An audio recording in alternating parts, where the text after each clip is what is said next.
जी guys, आप देख रहे यूट्यूब चैनल वॉइस ऑफ कैनी और मैं सफदर खान कैनी।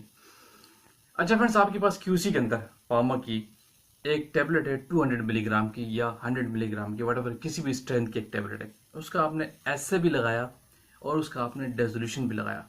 ऐसे भी एचपीएलसी पे, डेजोल्यूशन भी एचपीएलसी पे, या दोनों यूवी पे भी कोई इशू नहीं है। इन दोनों केसेस में कैलकुलेशन कैसे करेंगे, ऐसे की कैलकुलेशन कैसे करेंगे और डिसोल्यूशन की कैलकुलेशन कैसे करेंगे, दोनों में डिफरेंस क्या है, कुछ सवाल थे इस हवाले से। तो मैं आज की इस वीडियो में आपको यही बताऊंगा बेसिकली आपने इन दोनों को कैसे कैलकुलेट करना होता है, क्योंकि दोनों की कैलकुलेशन डिफरेंस होती है और लोग यहाँ पे मिस्टेक करते हैं, जो एक गलत प्रैक्टिस है। ऑडिट में सवाल उठते हैं। तो मैं पेपर वर्क पे आपको टोटल समझाता हूँ कि दोनों का एक टेबलेट है और उसका ऐसे आपने कैसे कैलकुलेट करना है, उसके लिए क्या रिक्वायरमेंट्स है, और रेजोल्यूशन आप कैसे कैलकुलेट करते हैं, क्या रिक्वायरमेंट है। फ्रेंड, सपोज करें आपके पास एक टेबलेट है 200 मिलीग्राम की।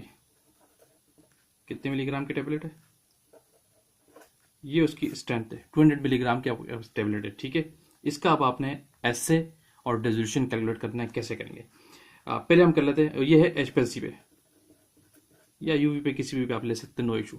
आप इसका देखने जा रहे हैं ऐसे।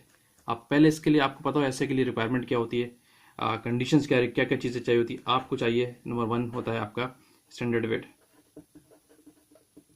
स्टैंडर्ड वेट, ठीक है। लेट सपोज मैं साथ साथ आके लिख रहा हूँ, वो आपका 50 मिलीग्राम था इंटू 100 ml, ठीक है। इसमें साथ डायल्यूशन भी बना दी। दूसरा आपके पास सैंपल वेट होता है जो आप टेबलेट कर लेते हैं।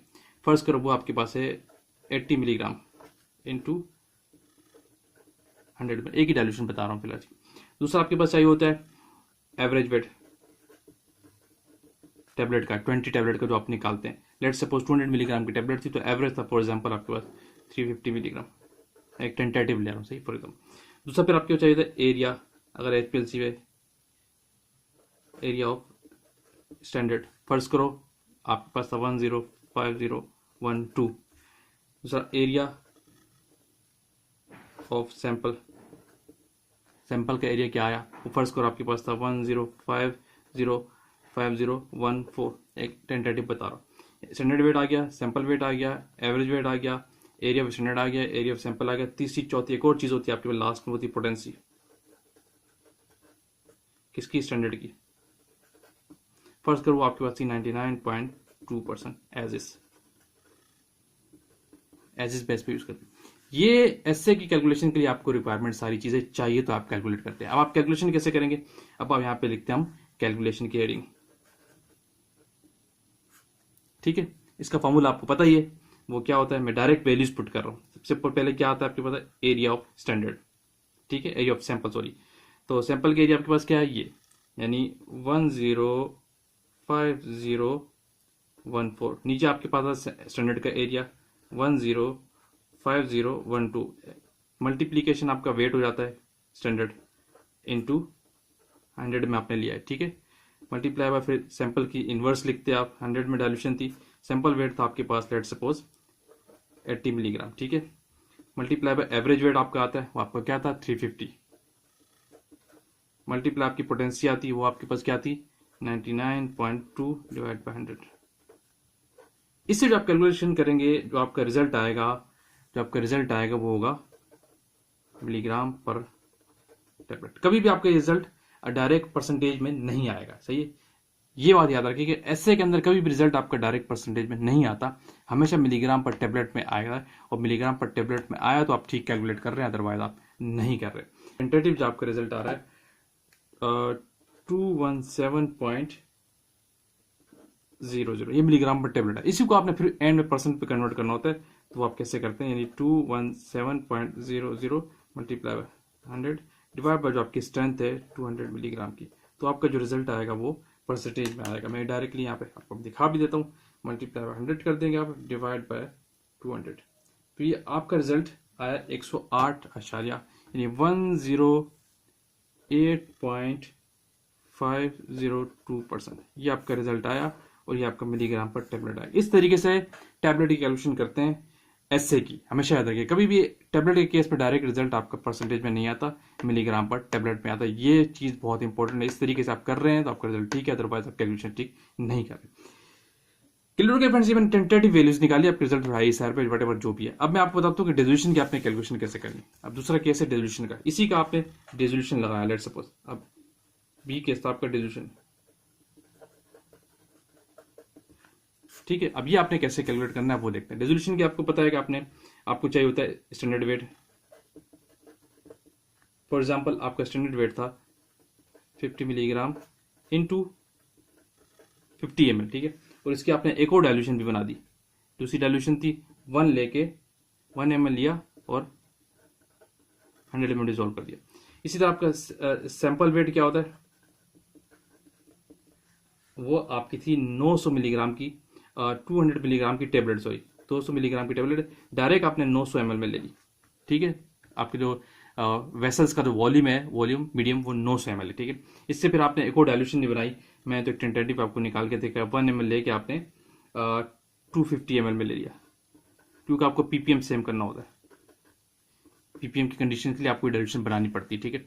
ये होता है, यानी 50 मिलीग्राम लेके आपने स्टैंडर्ड को ये बनाया और 200 मिलीग्राम की टेबलेट जो थी वो डायरेक्ट आप 900 ml में ले लेते हैं। ये तरीका कार है। फिर इसके बाद आपको जो एरिया आया, एरिया आपको चाहिए एरिया ऑफ स्टैंडर्ड, फर्ज करो 102011 और फिर जो सैंपल का आपने लगाया ये भी एचपीएलसी पे था।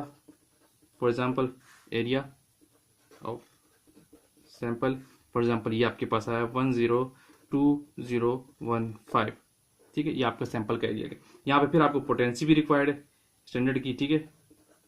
पोटेंसी आपने वही यूज की 99.2%। ये आपके पास सारी चीजें उसकी भी आ गई। इसको फिर आपने डिसोल्यूशन में लगाना होता है। अब आप कैलकुलेशन कैसे करेंगे, ये आपके डिसोल्यूशन के रिजल्ट है। आफ्टर तो टाइम के बाद आप निकालते हैं कि आपके एरिया पे एचपीएलसी आया, स्टैंडर्ड का, सैंपल का, पोटेंसी और ये आपकी डाइल्यूशन थी। यहाँ पे आपको एवरेज वेट की रीड नहीं होती, एक बात याद रखिएगा, एवरेज वेट यहाँ पे आपको नहीं चाहिए। डिसोल्यूशन केस में आपको एवरेज वेट रिक्वायर्ड नहीं होता, आप यहाँ पे आप डायरेक्ट स्ट्रेंथ यूज करते हैं। क्या चीज, स्ट्रेंथ, वो आपके पास क्या है 2 मिलीग्राम। ये चीज डिसोल्यूशन में यूज करते हैं। कैसे करेंगे आप देखें, आपके पास एरिया स्टैंडर्ड का क्या है, सैंपल का लगाएंगे वही तरीका कैलकुलेशन का। एरिया ऑफ सैंपल आपका क्या है 10202015, ठीक है। और डिवाइड बाय क्या है area of standard 102011, multiply standard weight आपका क्या था 50 मिलीग्राम लिया आपने, कितने में लिया था 50 ml में लिया। फिर आपके इसकी एक और डाइल्यूशन बनाई आपने 1 लेकर 100 में किया आपने, ठीक है। फिर सैंपल आपका था डायरेक्ट 900 ml में, 900 ml के अंदर आपने क्या लिया 200 मिलीग्राम की tablet. That is a very important point. इसमें लोग गड़बड़ करते हैं, यहाँ पे इसको एवरेज वेट में लगाते हैं, सब पॉसिबल नहीं है, जो गलत तरीका है, ठीक है। ये आपका आ गया डायरेक्ट आपने लिया। उसकी भी आपने दूसरी एक और डाइल्यूशन बनाई थी, यानी 25 ml में लिया 1 ml, ठीक है। और मल्टीप्लाई आपकी पोटेंसी 99.2%, ठीक है। इसके बाद जो आपका रिजल्ट आता है डिसोल्यूशन का, डेजो का जो आपका रिजल्ट आया, ठीक है, वो डायरेक्ट आएगा परसेंटेज में। डिसोल्यूशन का रिजल्ट डायरेक्ट परसेंटेज में आता है, वो मिलीग्राम टेबलेट पे नहीं आता। मैं आपको इसका भी टेंटेटिव एक कैलकुलेशन करके दिखाता हूँ कि आपका रिजल्ट इसका क्या आ रहा है। ये चीज याद रखने की, ठीक है। ये रिजल्ट आपका कितना आया 111%। ये तो एक मैंने टेंटेटिव वैल्यू निकाली, 111% आपका रिजल्ट आ रहा है, जो कि जाहिर है डिसोल्यूशन का इतना रिजल्ट नहीं आता। डिसोल्यूशन लिमिट तो कुछ और होती, क्योंकि ये वैल्यू तो मैंने टेंटेटिव डाली, एक्यूरेट वैल्यू तो है ही नहीं, ये सब सपोज्ड वर्किंग है, इसलिए आपका रिजल्ट ऐसे आया। लेकिन आपको समझाने के लिए कि आपको इस तरह यूज करना है। डिसोल्यूशन के रिजल्ट हमेशा परसेंटेज में आएंगे, कभी भी डिसोल्यूशन में ये काम नहीं करते, ये चीज याद रखने का। यहाँ पे स्ट्रेंथ लगती है, इस एवरेज वेट यूज नहीं होता। तो this is the big difference between calculation essay of the tablet and dissolution of the tablet. I hope कि आपको कंसेप्ट मिला होगा। वीडियो को आप एंड करते हैं। Thank you for watching. अल्लाह हाफिज़।